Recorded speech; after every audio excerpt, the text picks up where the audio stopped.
¿Por qué? Las grabaciones originales siempre son mejores que las remasterizadas o remezcladas. En el mundo de la música existe un debate constante, febril, sobre si las versiones originales de las grabaciones son superiores a las remasterizadas o remezcladas. Muchos puristas, críticos musicales y audiófilos argumentan que las grabaciones originales tienen una autenticidad, una calidad artística y una integridad sonora que a menudo se pierden en los procesos de remasterización y remezcla. En este post exploraremos las razones por las cuales, bajo mi punto de vista, eso sí, las versiones originales suelen considerarse mejores, abordando aspectos técnicos, artísticos, históricos y sobre todo emocionales. La autenticidad artística e histórica. La intención original del artista, que no hay que perderla de vista. Las grabaciones originales representan la versión pura del artista, el productor y el equipo de ingeniería en el momento de la misma creación, sin reinterpretaciones de ningún tipo. Estos registros capturan no solo la música, sino también el contexto histórico y las limitaciones técnicas de la época. Cuando una canción es remasterizada o remezclada, a veces se altera la intención original del artista para adaptarla a los gustos modernos del nuevo técnico, el nuevo ingeniero, el nuevo productor, la nueva discográfica o simplemente a las tendencias comerciales. Ejemplos. The Beatles, en su álbum original Sgt. Pepper's Lonely Hearts Club Band, de 1967. Fue mezclado en mono, porque esa era la forma principal de escuchar en aquella época. Las remezclas posteriores en estéreo, aunque técnicamente son mucho más avanzadas, alteran el balance sonoro que los Beatles y sobre todo George Martin diseñaron meticulosamente. El contexto histórico y cultural. Las grabaciones originales son documentos históricos, señores, que reflejan la técnica de grabación, los equipos y las influencias culturales de su tiempo. Remasterizarlas puede hacer que pierdan parte de su esencia, ya que intentan modernizar, por ejemplo, algo que fue creado bajo circunstancias realmente muy diferentes. Otro ejemplo, los discos de vinil de los años 50, 60 y 70 que yo tanto defiendo y defiendo. Fueron grabados con limitaciones técnicas como el rango dinámico, el ruido. Por eso, defectos forman parte de su encanto. Cuando se remasterizan, a veces a digital, por no decir últimamente siempre, a veces se eliminan sutilezas como el warping, que es la calidez de lo analógico, la calidad técnica y las limitaciones de la masterización. La compresión excesiva y la guerra del volumen, el tan comentado Lord Noise War, que ya hablamos también de él. Uno de los mayores problemas de las remasterizaciones modernas es la tendencia a aumentar excesivamente el volumen y los graves. También hablamos de por qué se graban y se masterizan con exceso de graves actualmente, mediante compresión dinámica, para que la música suene más fuerte en un dispositivo digital o en streaming. Esto puede provocar fatiga auditiva y pérdida sobre todo de matices. Todo suena empastado, todo suena plano, todo suena igual.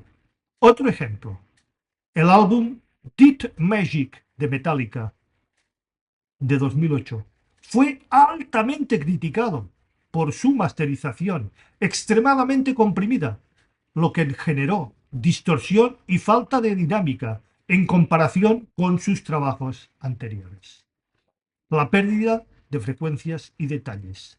Algunas remasterizaciones aplican ecualizaciones extremas y filtros digitales que eliminan frecuencias importantes o añaden artefactos no deseados. También hemos hablado de ello largo y tendido. Las grabaciones originales, especialmente las analógicas, suelen tener un rango dinámico más orgánico. Bueno, digamos que sí. Un ejemplo, otro más. Muchas reediciones de clásicos del jazz, como los de Miles Davis, han sido altamente criticadas por usar noise reduction excesivo, eliminando el ruido de cinta, el fizz, que para muchos es parte del encanto de la experiencia auditiva de esos álbumes. El muestreo digital versus la grabación analógica. Las grabaciones originales en cinta analógica tienen una respuesta de frecuencia, volvámoslo a decir, más natural y un decay, un decaimiento suave de las notas. Las remasterizaciones digitales pueden sonar más frías. No digo que lo sean, pueden. O artificiales, no digo que lo sean, sino que pueden. Debido al aliasing, hemos hablado también muchísimo del aliasing y de los filtros anti-aliasing al cuantificar.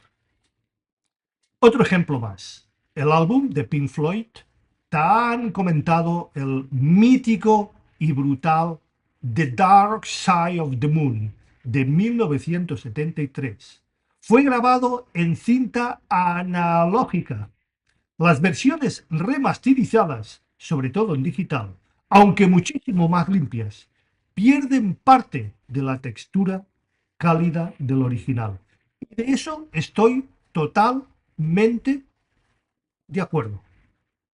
La percepción emocional y nostálgica. Os recuerdo que soy un gran defensor del digital y de cualquier tecnología que haya detrás de ello. El factor nostalgia. Las grabaciones originales suelen estar ligadas a recuerdos y experiencias personales.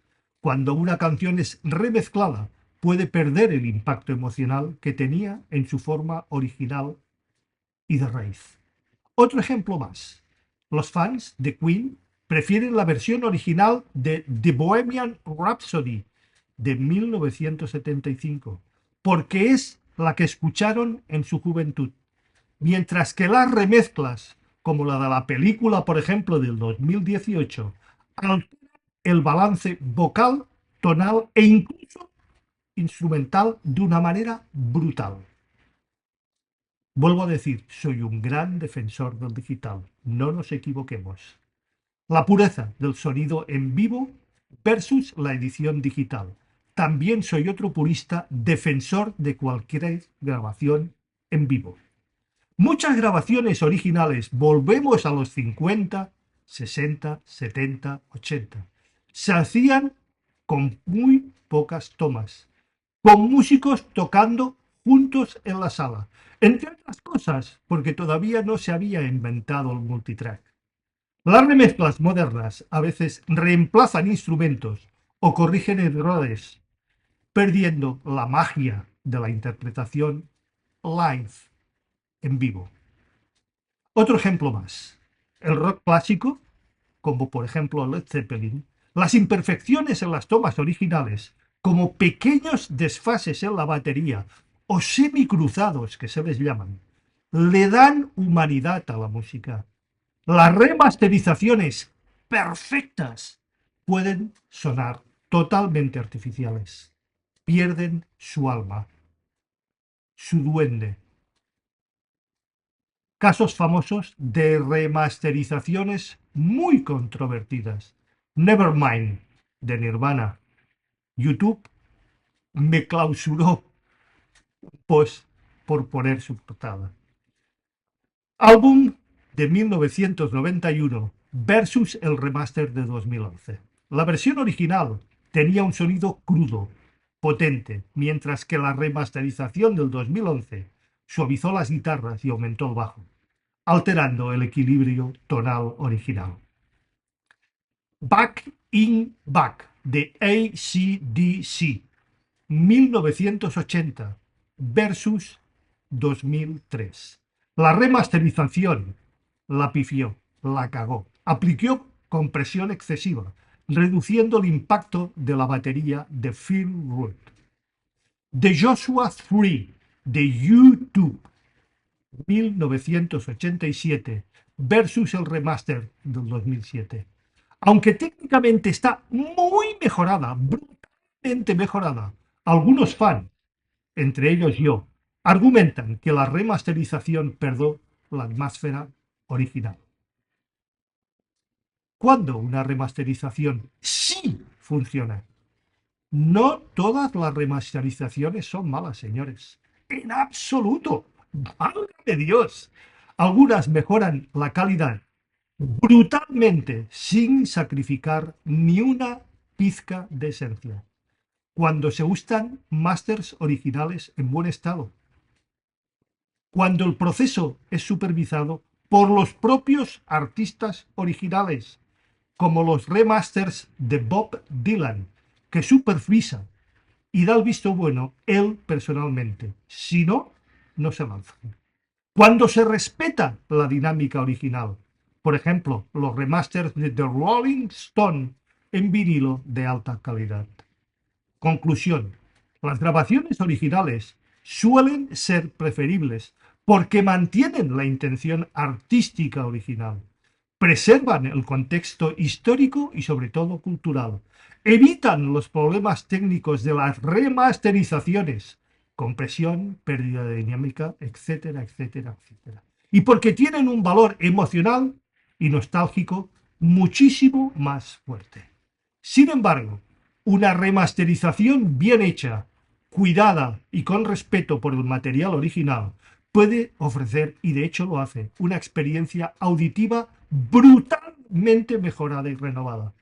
La clave, señores, está en el equilibrio entre la mejora técnica y la preservación del alma y el duende de la música. En definitiva, la magia de una grabación original radica en su autenticidad, no en la tecnología, algo que ninguna remasterización puede replicar por completo. ¿Tú, personalmente, qué prefieres?